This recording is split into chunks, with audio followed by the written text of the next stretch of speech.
Hello, this is Lisa Rusczyk with the podcast We Are All Psychic. And today, as of August 17th, I do believe, 2026, I do believe we're all psychic still. Today, I want to talk about loneliness. I want to talk about loneliness basically, or more surrounding being in a spiritual field or pursuing your spirituality with the goal of self improvement, self love, making our lives better from the inside out. That's kind of what we like to teach in our field is like, well, that's what I like to teach. And everyone I know in the field who works like this in the capacity as a psychic reader with tarot or any dream work or kind of Reiki healing, even, or some people don't need tools. I think the goal for almost every reader I've ever met who I found to be a very deeply feeling, ethical, working psychic or empath or anyone in the field doing this kind of stuff, divination, helping people, their goal is to see that person happy and to see that person love themselves and see their own real true worth. So a lot of us, like I do anyway, I feel like I see the best in people. And a lot of times I think I'm seeing the best and I think that's what's there. That's it. But a lot of times people aren't there yet. I'm going to start there because not every lonely situation, of course, in our lives has to do anything with spirituality or everything to do with spirituality. Where I'm going to get to with this podcast is my experiences with as I progressed down the spiritual path and made boundaries. I want to talk about the loneliness surrounding that afterwards and during and the hard parts of it. And I also want to talk about ways I found to bring that lonely feeling into more of an alone feeling than a lonely feeling, if that makes sense. So, right now, I want to start off with talking about just loneliness in general. For me, it means I feel like I don't have anyone really that I can reach out to sometimes if I'm lonely. Or I have things I want to talk about, but I don't want to tell anyone because I just don't want to bother anybody because I have low self esteem and I think I would just be bothering people. Besides, in the past, I have had situations with all kinds of people, lovers, friends, family members, where if I had an emotional expression or reaction, I was told to tone it down, basically, because it wasn't helping me to have the emotional reaction. And I don't believe that anymore. I think it's very important for me to have my emotional reactions. And feeling lonely is one of those emotional feelings, reactions of not having anyone that I feel I can connect with or who wants to understand me or even try. When I was younger and didn't know anything about this stuff, and I was in, say, high school and things were coming, my sensitivity was very strong then. I didn't know I was empathic and feeling other people's emotions. I thought all these thoughts and emotions were mine, and I was just a very strange thing because it didn't happen at 10 and 11. And all of a sudden at 12, it was there. And I would say it was gradual over like a 3 or 4 month period. The self consciousness, the awareness of other people's feelings, not knowing that's what it was and thinking they were mine.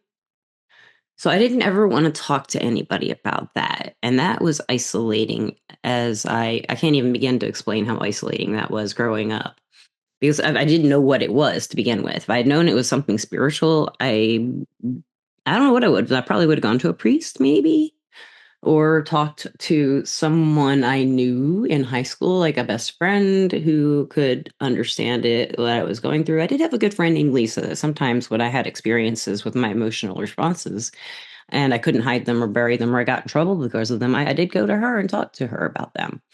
And she was full of emotional responses. She was well known for them. And she didn't have any kind of shame around them, I don't think, but I sure did. A lot of that was my upbringing.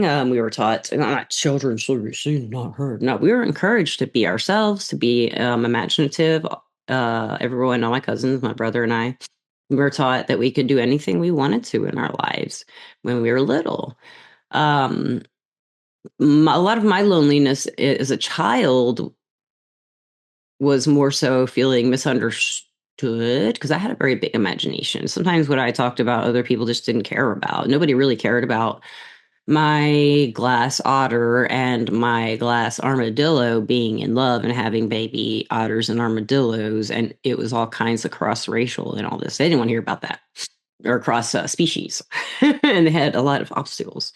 I think I was like around 9 or 10 when I'd make up stories like that and try to tell people about them, and they're like, "Okay, okay, okay, I gotcha. Why don't you go do that right now? Let's go finish that story." But moving into when I was more sensitive to other people's what's going on with them, as far as in a psychic sense or in an empathic sense, not knowing it. Even if I did know it, I had known what it was or what was happening, and sometimes I did wonder if I was empathic because of Deanna Troy on Star Trek. Is that real? Is that possible? She was an empath in Star Trek, The Next Generation. And her job on the ship was to be the ship's counselor because she could feel other people's emotions and really help them through them. And honestly, everyone I know who feels other people's emotions in a professional sense, working with it, they use it with the intent of understanding where the person is coming from and then helping them. That's what I have seen, and that's what I try to do. I have felt very alone all my life. There have been very few times when I didn't feel alone. Even when I was married and fully committed and in love and maybe not realizing the whole situation, or maybe times were good. I didn't trust the time to be safe. I didn't trust that it would stay. I didn't trust that it would last. That was my experience. People don't stay the same, and that's okay. But my experience was that people don't grow with me. I tend to want to grow and grow and grow as far as I can and high as I can out of any kind of muck in. And I put myself in some muck, and I've been in some muck. And by muck, I mean emotional situations, traumatic, physical, emotional, spiritual situations where even mental situations where I felt like I could never express the loneliness I felt, the isolation I felt, because if I did, it would make other people feel like, well, why am I not enough? That's what I felt. And that wasn't the situation. The loneliness didn't come from them or anyone else not doing anything the way I thought they should. The loneliness for me that I've carried all my life on and off has been about not connecting to anyone, not feeling connected to anyone, and not having anyone long term in my life who's been consistent at all. No one. Um, as far as the way they treat me, the things they say to me, the way they say they care, and the way they demonstrate it. Of course, all that stuff's going to change because people change, but most of them have left me more lonely when I tried to get closer and express myself about these kinds of feelings.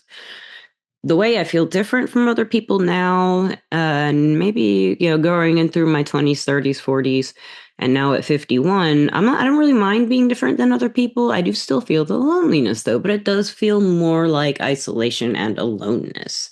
I can go somewhere and to a bar or to a any kind of social situation, and depending on my mood and other people's moods, I can have a good time or I can blend in or I can do whatever, but I'm not going to be affected by it in such a way that I'm going to take it home, hopefully. The only thing I might take home is the fact that I don't feel anything in common with most of the people I'm in touch with on a social basis anywhere I go at any time in my life right now, in physical person. Some people I really adore here in Nashville, but it's been very hard for me to find people like that, and never found them in Alabama. If I did, they were fair weather friends, as I found out the hard way. Um, People who make promises and they will teach you to try to stay lonely because you don't ever want that to happen again, right? That's how I was. I didn't ever want that to happen again after I left my husband, and my best friend ended up with him after she saw the abuse. She was like the best friend I'd never had, is what I called her. And I just didn't know any better. I just don't, I see the best, and I want to believe that. And I choose to believe the best is who they are, but I do have to be discerning. So discernment for people who are not aware of it, I had to be told what it was when I was going through the beginning stages of what they told me was my discernment phase in like 2021. Some people, they would be readers, past life regressionists, Akashic record readers. Oh, I love getting reads.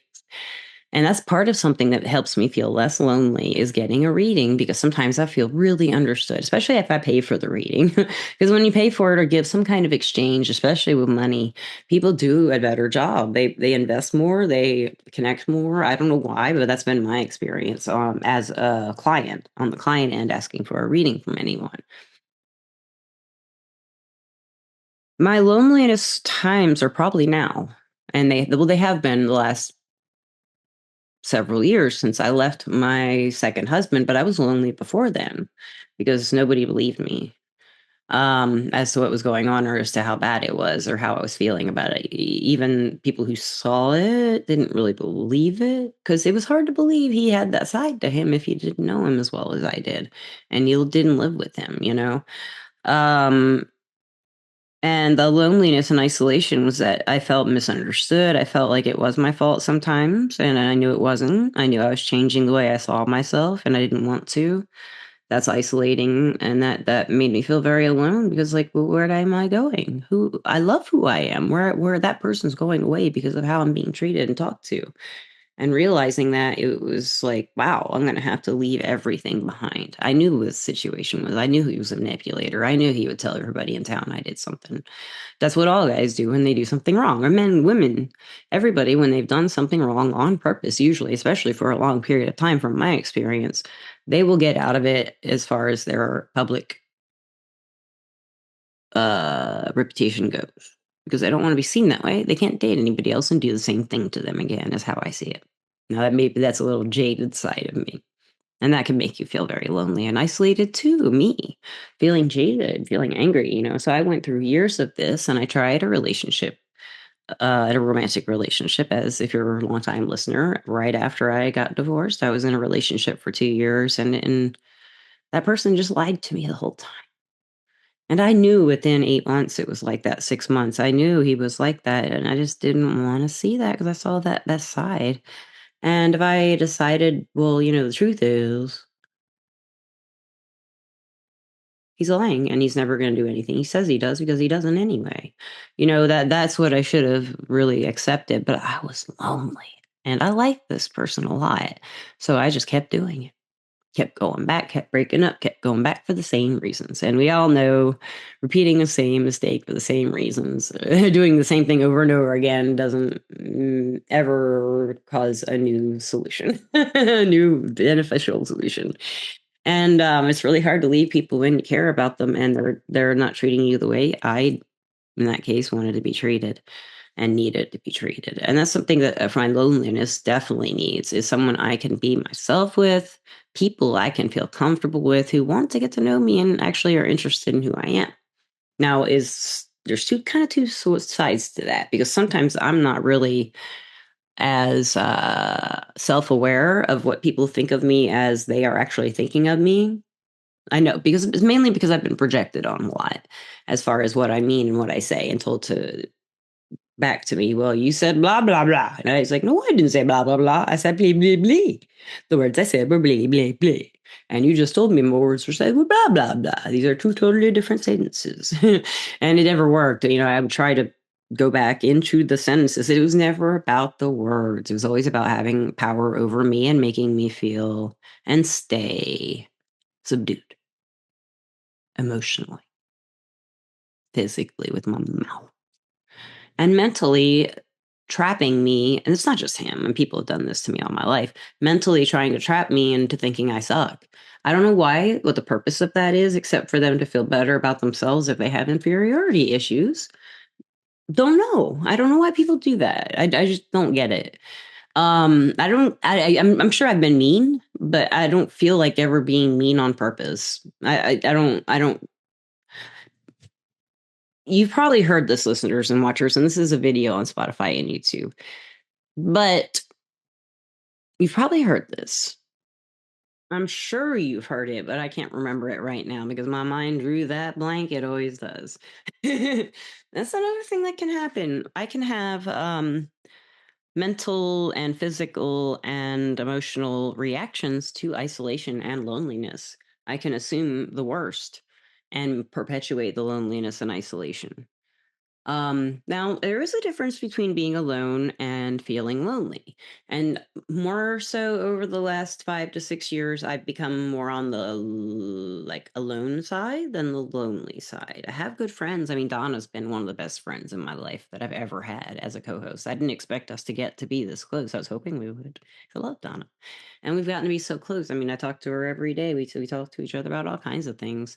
And I have a lot of friends in the field through the podcast mainly and otherwise around the country that I talk to on the phone or text with and do podcasts with. And we keep in touch, and that helps me feel less isolated. But the and alone, I still feel lonely though sometimes. I still feel that deep down loneliness of being misunderstood because I am. I mean, I have been by everybody I know just about. I'm starting to let some new people in. Now, that's hard, guys. Letting new people in, I have been on and off for years. And like the first time I tried to have a relationship after my marriage ended, that didn't go well. I was still in that mentality of I have to do what they want me to do, or else they're never going to see me. I have to earn their love. That's what I felt like. And that person didn't make me feel any different. And now I'm looking for people who do, people who don't make me feel like I have to prove. They just like me who I am, for how I am and who I am. That's what I want in my life. So it can be lonely and isolating and make you feel very alone for me or you if I'm waiting for the right kind of people to come around and judge them correctly. And I'm still not quite good at the judging them correctly. I can if I get a little bit, in my feels about it and make some bad assumptions about things.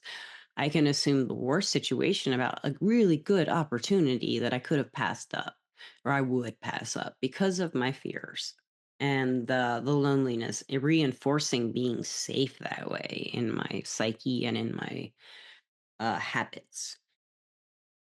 It's not really safer to be lonely. I mean, it did be isolated. I don't think. I think it is physically, maybe. But is it? Because if I'm alone and I fall and bang my head and no one can help me, I mean, I die. Maybe.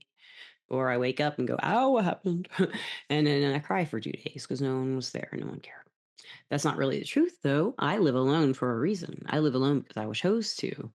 I did have roommates. That was chaos. I have lived with boyfriends, and I mean not boyfriends, husbands, and we saw how that turned out. I've had roommates. A lot of those situations didn't work out well when I was younger. I had roommates. But I'm drawn to people with problems.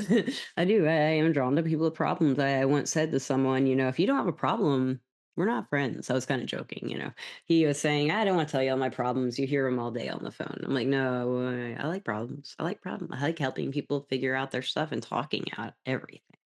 That's my Venus and Gemini in the 11th house. Love to talk to my friends about everything. And so for me, with Mercury in the 11th house in Taurus, that stability in conversation in the 11th house, friendship with our understanding of each other and the way we think in astrology. So I do relate to that because I don't find too many people that I feel that way about. But when I do, I cling. Maybe not obviously to them, but I'm in my mind, heart, soul, everything. I'm clinging to this person in hopes that this can grow into a friendship, something, if it's a man that I'm interested in, something romantic that we can really believe in each other about and trust each other for. That's hard for me to trust them. It's hard for a lot of people to trust people, especially when we've been done wrong a lot. And I was very trusting all my life, and I still am. I mean, I still am hopeful that I will find a time in my life where I can balance my isolation by choice and feel at the same time I'm not alone or lonely. And this is the time I choose to pick by myself. And, I do that anyway a lot. I like my alone time. But I'd also like the option of having people close in my life and really trust them, really believe them. And it doesn't seem like I've ever had that consistently. And then I've had someone for a while be very consistently a good friend or something, but it never lasts. Or a good husband or a good boyfriend for a while, but it never lasts. I'm not saying I'm perfect in every way and I don't change. I do. And in some situations with old time lovers, I would find one little flaw and be like, I'm done. But I told myself I'd never get married, so that's a big part of it. And I just, I'd find the reason and then I wouldn't get married. The reason I didn't want to get married was because all the marriages I'd ever seen looked really hard. I didn't think it was natural for people to mate for life. I felt like it wasn't natural for me. And maybe that's a little bit of Gemini, Venus and Gemini, because, we swing from interest to interest. Sometimes a Gemini energy does. And we're curious. We want to know everything. But for me, that never translated into sex or sharing myself intimately with people. It was more about the emotional connections. I love talking and building emotional connections through talking, conversation, understanding each other, and building trust. Which is as I went into the spirituality more, and I'm where I am now. It's isolating. I don't know how to talk to a lot of people because I'm alone a lot, and I study this stuff all the time, and I do the podcast. I mean, I can talk to people about a lot of other things, but this is what I like to talk about. And not many people know about it, but more do, which is amazing. So, of course, for me, doing the podcast, and I've always said this, I want to do it forever. A lot of it is because of that lonely feeling and the isolation and the solitude. I like the podcast because I can connect with people about this stuff.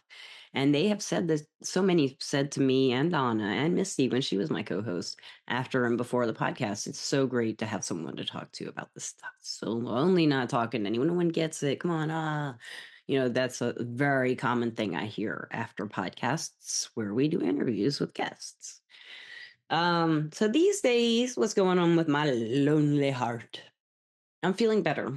I'm getting to know someone, a dude, and I've known him for a while, but we're getting to know each other a little better. And I'm at that verge where I'm looking at that trust line again. I'm towing that trust line again. Can I do this? Can I trust someone like that again, with my heart and my feelings and my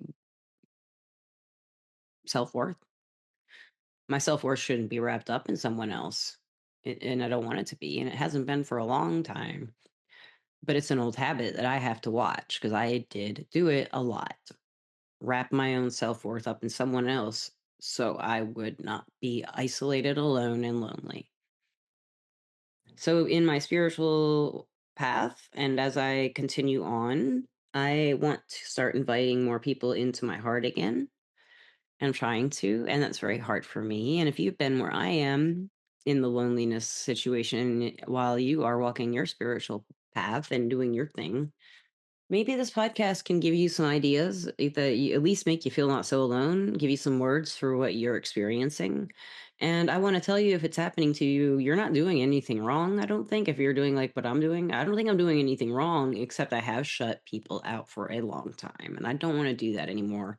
And I would take like one mistake or two mistakes and you're out the door, dude, a friend, whatever you are. I didn't take much of what I considered someone being shifty or shady or not really all committed or committed as far as like even friendships, let's make plans, let's do something. I don't feel like it now. Okay, it's fine once in a while or every few times or whatever, but not every single time. That person does not want to see me. That's how I take that. If I try to make a friend and they keep making excuses. And even if they make plans and then may break them, that's serious. Something happens to me a lot as I've been trying to get out of my box more and make the invites myself, tell people I want to do something. Let's do something, let's hang out. Um, and maybe this new person I'm getting closer with, maybe I can be myself. So far, I feel like I've been able to be myself. And by saying I feel like I'm able to, or I can be myself, I can be able to be myself. It's not like he's giving me permission or anyone gives me permission. It's like I feel like this person likes who I am when I'm myself. They would prefer me be authentic. And that I can't help really much other than that these days. And I'm really grateful that I've met someone who likes that side of me, it seems like right now. I'm just going to stay there with it. And my lonely path, it's right now, I'm still pretty isolated a lot of the time. I don't feel close to many people as far as what I tell them. I never tell people my secrets very well. I don't, never. I do sometimes really discuss intimate problems, not intimate like sexual problems, but problems deep down in my soul And some of it has been the loneliness that I've talked to people about. And so many people relate to me with it in the spiritual field when I talk to them about it. They've told me, yeah, I know what you're going through. And I know they do. I can tell in that psychic way, empathic way. They know. And in tone of voice too. And then they can give me examples. And I know then, even different ways mentally, they've been through this and they give me advice. And I do take it, I listen to it. And that's why I'm kind of trying to open my heart again. So, some examples of what I've been doing for that. One thing I do is I light a pink or a red spell candle or a red, like, what do you call it? Tea light, or you can do a white candle, any candle. You can do any candle if you want to. And I will put the intention that open my heart to any kind of invitations of affection or love or anything like that, where there are no pressures put on me. And I am saying to myself, Lisa, do it. Just let your heart open up. Just let your heart open up. And it's just so slow, guys. I've been doing this for months, but it's opening. Still lonely, but I'm getting better about it. And I'm getting better about asking for people to talk to me when I am feeling in a bad way lonely. That's been something all my life I have not been able to do. So I'm doing it now. At this point, I'd like to thank my sponsor, Everclear. I love you, Everclear. Everclear is an advice app and website, everclear.com, where you can get advice from psychics and empaths so you can get the clarity you need to create the life you deserve. We give advice. I am an advisor on Everclear under the name Lisa Rusczyk. LISARUSCZYK. Look for the CZYK. That's always telling. Look for the Polish Lisa name. And anyone on the Everclear will give you a good reading. And lastly, I'll give some advice for myself for the loneliness and for you if you know what I'm talking about. You're going through it. Um, the first step's the hardest. The first invite, even no matter how many times they say no afterwards, and even every invite after that is not as hard. It's no matter who you're asking or what you're doing or waiting for an invite. I don't think that's a good idea. If you're lonely, go find it. You can. You're worth it. People will like you as you are. If you're a spiritual person walking the spiritual path and that's what's making you lonely, 'cause you can't connect and relate to anybody, go to your metaphysical places. Go to those, like, drum circles. Go to sound healing things. Go to yoga. That's spiritual. Find people like you that you might be able to get to know. Open some doors in your heart as I test you with. And I'm going to open more doors in my heart and windows and compartments. There's a lot of compartments up in there and in here. So, listeners, I love you. Gandalf over there loves you. Einstein on my guitar case loves you. And Everclear loves you. Madonna somewhere elsewhere in Chicago loves you. And we have podcasts to record tomorrow and Thursday, and I can't wait. So we'll see you then. Goodbye, listeners and watchers.